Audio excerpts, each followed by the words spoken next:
एक समय की बात है। धौलपुर नामक गांव में एक गरीब व्यक्ति शंकर रहा करता था। शंकर किराए की झोपड़ी में अपनी पत्नी के साथ रहता था। देखिए जी, घर का लगभग सारा राशन खत्म हो गया है। अब हम क्या बनाएंगे और क्या खाएंगे? अगर ऐसा ही चलता रहा तो हमें कटोरा लेकर भीख मांगना पड़ेगा। तुम देख तो रही हो रचना, मैं पिछले 10 दिनों से काम के तलाश में इधर से उधर घूम रहा हूँ, पर मुझे काम ही नहीं मिल रहा। इसमें मेरा क्या कसूर? पर तुम चिंता मत करो, मैं आज ही जमींदार के घर अपने काम के सिलसिले में बात करने जाऊंगा। तभी शंकर के घर मकान मालिक अपने मकान का किराया लेने आता है। शंकर, ओ शंकर, जरा घर के बाहर तो आना। लगता है मकान मालिक अपने घर का किराया लेने आया है। चलो चलकर देखते हैं।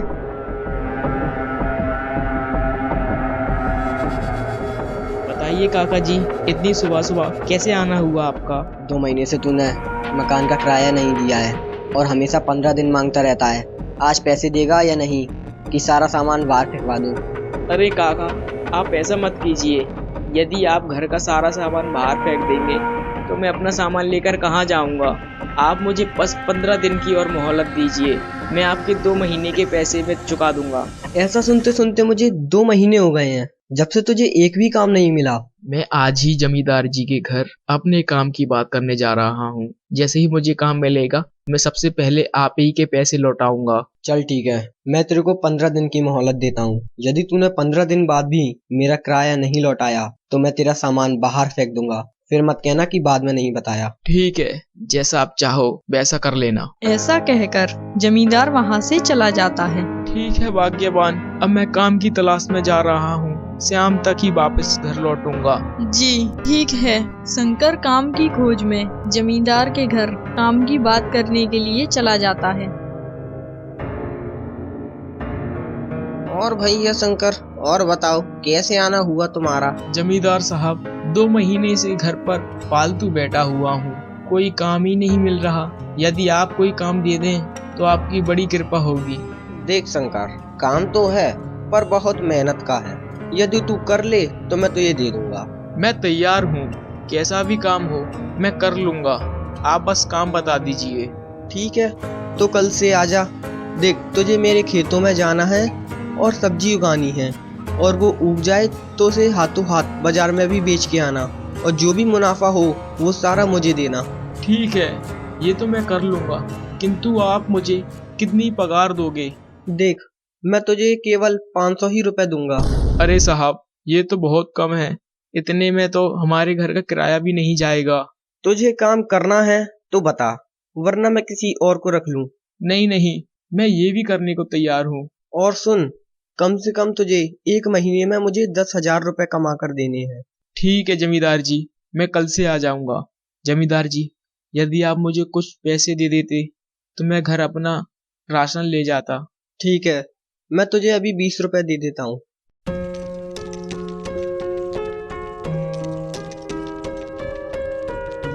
आज शंकर बहुत खुश था क्योंकि उसकी नौकरी लग जाती है और वह 20 रुपए लेकर अपने घर जाने लगता है। सुनो भाग्यवान, भगवान की कृपा से मुझे नौकरी मिल गई, और ये देखो मैं 20 रुपए भी लाया हूँ एडवांस के। अब कल से मैं अपने काम पर जाऊंगा।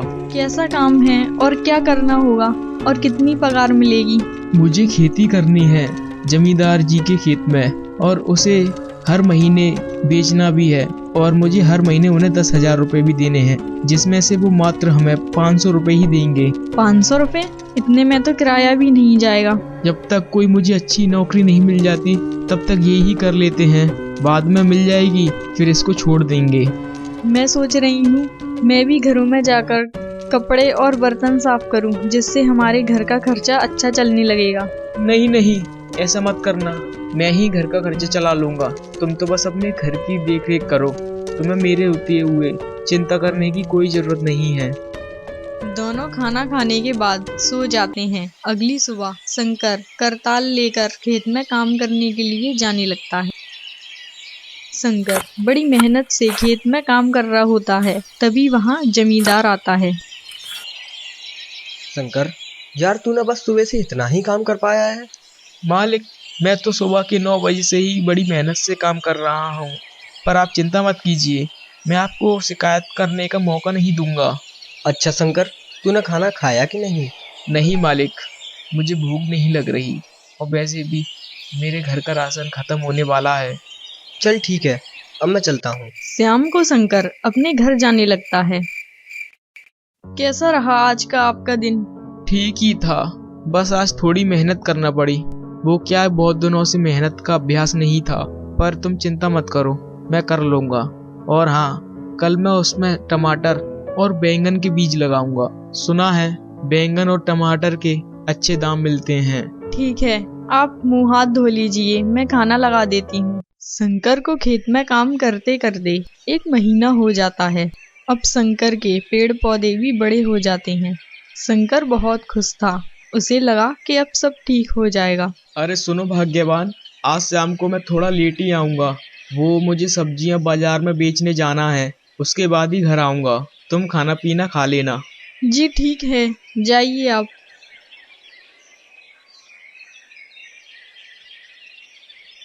शंकर अपने खेत से टमाटर और बैंगन इकट्ठे कर लेता है और बाजार में बेचने जाने लगता है।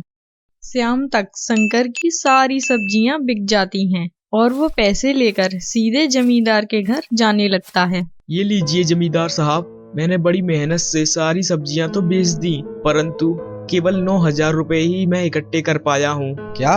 मैंने तुझसे 10,000 रुपए लाने की कहा था, 9,000 नहीं। अब मुझे नहीं पता, कहीं से भी ला, मुझे 10,000 रुपए चाहिए। मालिक, इस बार जाने दीजिए, मैं अगले महीने पूरे 10,000 रुपए दे दूंगा। चल ठीक है, अब तू घर जा सकता है। साहब, मेरी तनख्वाह दे दीजिए, मुझे अपने घर का किराया भी देना है। अभी तू जा, मैं बाद में बात करूंगा। ठीक है साहब। शंकर उदास चेहरा लेकर अपने घर जाने लगता है। भाग्यवान, ओ भाग्यवान, कहाँ हो तुम? सुनिए, मैं इस कमरे में हूँ। अरे ये क्या हुआ तुम्हें? तुम्हारे सर पे इतनी चोट कैसे लगी? जी, वो मैं बाहर फिसल के गिर गई, जिससे मेरे सर में चोट लग गई। चलो उठो, दवा लेने चलते हैं। नहीं जी, मैं नहीं जा सकती, क्योंकि मेरे पैर में मोच आ गई है। चलो कोई बात नहीं, मैं ही यहाँ पर डॉक्टर को लेकर आता हूँ। आपको पैसे मिल गए क्या आज? नहीं, अब मैं सीधा जमींदार के घर अपने पैसे लेने जा रहा हूँ, उसके बाद वहाँ से ही डॉक्टर को लेकर आऊंगा। शंकर जल्दी जल्दी जमींदार के घर अपने पैसे लेने जाने लगता है। जमींदार जी, मुझे पैसों की जरूरत है, आप पैसे दे दीजिए। मेरी पत्नी के सर में चोट लगी है, उसके लिए दवा ले जानी है। ये तो तूने मुझे कम पैसे दिए हैं और ऊपर से मांगने भी आ गया। मुझे तो लगता है तूने मेरे 1,000 रुपए अपने पास रख लिए हैं। नहीं नहीं, ये आप क्या बोल रहे हो? मैंने तो अपनी ईमानदारी से काम किया था, परंतु आप तो मेरी सैलरी ही दे दीजिए, मुझे और कुछ नहीं चाहिए। सुन शंकर, मैं तुझे कुछ पैसे वैसे नहीं देने वाला, अब अगले महीने ही देखेंगे। देख जमींदार, चुपचाप से मेरे पैसे दे दे, वरना मुझसे बड़ा कोई नहीं होगा, समझा तू? अच्छा शंकर, मुझे लगता है तेरी जबान कुछ ज्यादा चलने लगी है। जग्गू और मग्गू, इधर आओ और इसे बाहर ले जाकर इसके पैसे दे दो। शंकर को जमींदार के आदमी बाहर ले जाकर उसकी पिटाई करने लगते हैं। शंकर के मुंह से खून निकलने लगता है। वह उदास होकर वहां से चला जाता है और खेत में बड़े पेड़ के नीचे बैठ जाता है। कुछ देर बाद वहां पर एक बड़ा सा गड्ढा हो जाता है और शंकर उसमें गिर जाता है। जब शंकर की आँख खुलती है तो वह देखता है कि वह कहीं और दुनिया में पहुंच जाता है। उस दुनिया में चारों ओर कोई दिखाई नहीं दे रहा था, चारों ओर सुनसान थी। अरे ये कहाँ आ गया मैं, यहाँ चारों ओर तो कोई भी नहीं है। तभी शंकर को जंगल से एक आवाज सुनाई देती है और शंकर उसी आवाज के पीछे जाने लगता है। बेटा, क्या तुम मेरी मदद करोगे? मुझे बहुत जोरों की प्यास लगी है, क्या तुम मेरे लिए पानी ला सकते हो? यह सुनकर शंकर घबरा जाता है। अरे ये तो बोलने वाला पेड़ है। हाँ बेटा, मैं बोल सकता हूँ। जिसका मन सरल स्वभाव का होता है वही इस नगरी में आ सकता है। मैं इस जंगल में आपके लिए पानी कहाँ से ला सकता हूँ? मुझे तो इस जंगल के बारे में कुछ भी नहीं पता। बेटा, यहाँ से 2 किलोमीटर दूर दाएं हाथ पर एक नदी है, तुम्हें वहाँ से ही पानी लेकर आना है। ठीक है, आप मेरा इंतजार कीजिएगा, मैं आपके लिए पानी लेकर आता हूँ। शंकर जादुई पेड़ के लिए पानी लेने चला जाता है। शंकर को चलते चलते बहुत देर हो जाती है और उसे एक नदी का किनारा दिखाई देता है, जिसे देखकर शंकर बहुत खुश हो जाता है। शंकर उसी नदी के पास पानी लेने चला जाता है। चलो, नदी किनारे तो पहुँच गया, परंतु अब मैं पानी कैसे लेकर जाऊँ? तभी वो इधर उधर देखता है और उसे एक घड़ा दिखाई देता है। शंकर उसी घड़े में पानी भरकर जादुई पेड़ के पास ले जाने लगता है। ये लीजिए, मैं आपके लिए पानी ले आया। ठीक है, अब तुम सारा पानी मेरी जड़ों में डाल दो। ठीक है। शंकर, तुमने मेरी प्यास बुझा दी। मैं तुमसे बहुत प्रसन्न हूँ। देखिए, मैं वापस अपने गांव जाना चाहता हूँ। वहाँ पर मेरी पत्नी की तबीयत खराब है। मुझे जल्द से जल्द अपने गांव पहुँचना होगा।